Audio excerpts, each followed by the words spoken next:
Dagdag sweldo o yung tinatawag na aumento sa sahod, tama bang solusyon sa tumataas na gastos? Na-imagine nyo ba kayo na mga masisipag magsipasok sa mga trabaho nila, wala pang 30 to 50,000 na sweldo? Na-imagine nyo ba na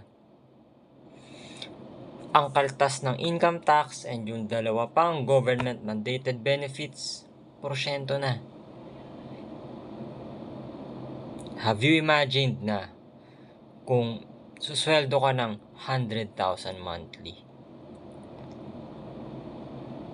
Kakayanin mo pa kaya kung malalaman mo ang ikakaltas sa'yo nasa 30 na halos, 30,000 income tax pa lang? Kakayanin nyo pa kaya yung next 15 days nyo sa work? Or siguro kailangan nyo na malaman ng financial literacy. Financial literacy. Ano ba ang financial literacy? Ang pera. Ang pera hanggat nasa control or nasa kamay ng negosyante yan, may value yan.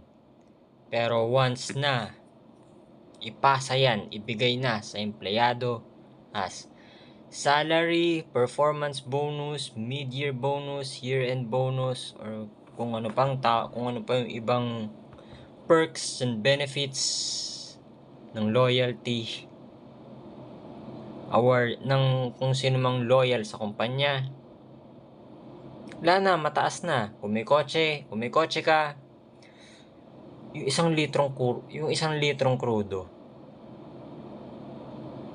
100 mo, kukulangin pa. Kung namamasahe ka, kalahati yata ng araw mo sa traffic na. Pag uuwing stress, kakain, mga ilang oras lang, papasok na ulit. Di ba nagsasawa? If you want to know about